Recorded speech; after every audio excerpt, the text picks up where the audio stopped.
Hello, Jake. What are you doing? Is that your ball?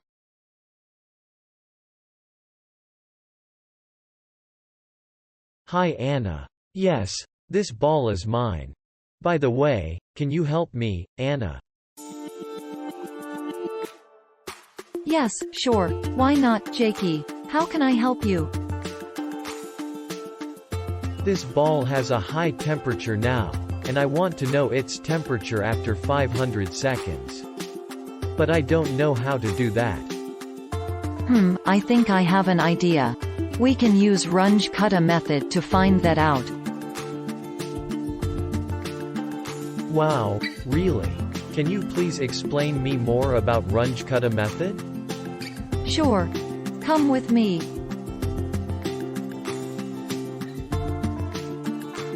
How these method work? First, Runge-Kutta method are popular because of efficiency. Next, all of the methods will be using a step-size method. Also, error of Runge-Kutta is determined by the size of step order and method used.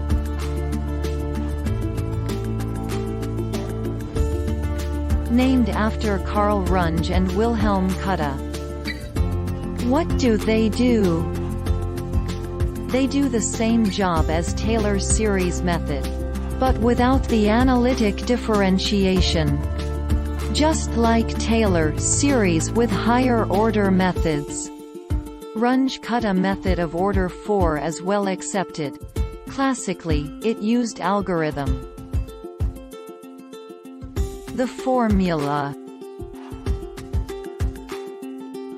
First, the formula starts with yi plus 1 is equal to yi plus 1 over 6 multiply with k1 plus 2k2 plus 2k3 plus k4 and multiply with h, where the k1 is equal to f xi yi and the k2 is equal to f xi plus 1 over 2h yi plus 1 over 2 k1 h.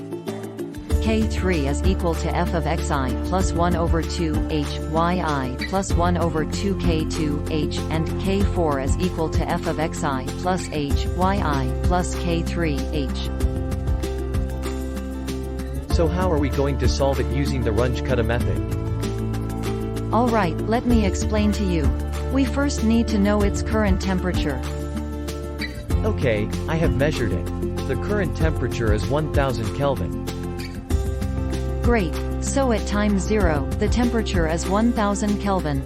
We assume that the ball is cooled down in air, at an ambient temperature of 300 Kelvin.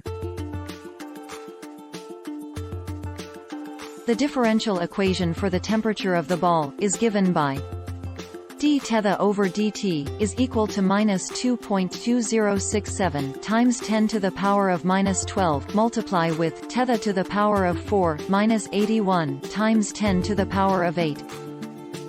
And we assume the step size is h equal to 250 seconds. First, I need you to calculate k1. Do you still remember the formula I told you? Yes, of course I do. K1 is equal to f of xi, yi. Wow, good job. Now, substitute the value into the formula and equation. What did you get?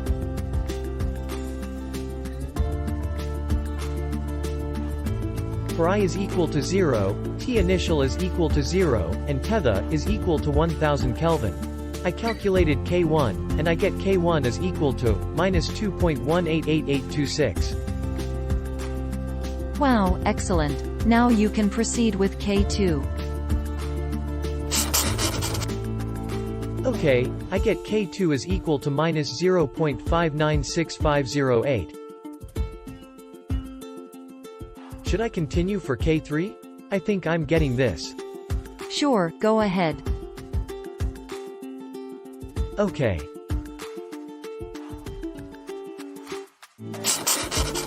I have calculated K3, and I get K3 equal to minus 1.600689.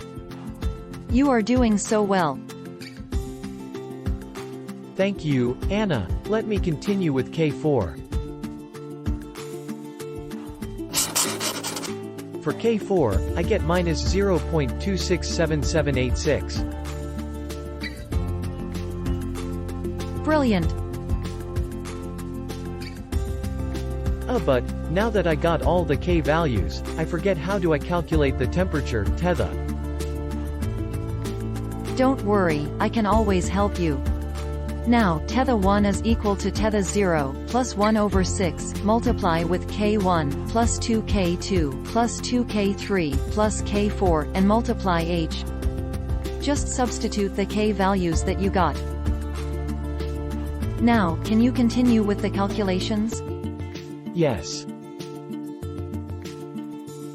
After I have substituted all the values, I got theta 1 is equal to 714.5414 Kelvin. Well done. So we can say that, at theta 1, or after 250 seconds, the temperature of the ball is 714.5414 Kelvin. Oh, I see. But we are not done yet. We only get the temperature of the ball after 250 seconds. Now that you understand, maybe, you should continue until theta at 500 seconds. Sure thing. For I equals to 1, T1 is equals to 250, theta is equal to 714.5414. I calculated the K1, and I get K1 to be minus 0.363765. I also further calculated the K2, and K2 is equals to minus 0.36376465. As for K3, it is equals to minus 0.424345. And lastly K4 is equals to minus 0.284579. Wow, amazing. I am impressed. You are such a fast learner. Hehe. Thank you. Next, I substituted all the K values into the formula, and I get theta 2 is equals to 613.785858 K. And, finally, we get that, theta 2, which is temperature after 500 seconds, is equals to 613.785858 Kelvin. Correct. So, does that mean after 500 seconds, the temperature of my ball will be equal to 613.7858 Kelvin? Yes. At time t equals to 500 seconds, the temperature theta equals 613.7858 Kelvin. Wow, yay, we did it. Yes. Thank you, Hannah.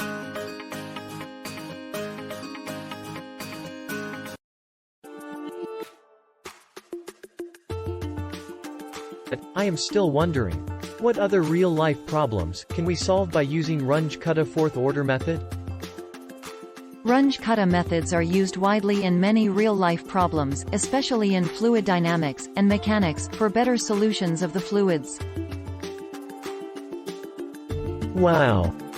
And, is it true that Runge-Kutta method is better than Euler method? You are right. Usually, error in Euler method is higher than higher order of Runge-Kutta method. This is because truncation error in higher order methods is less compared to Euler method.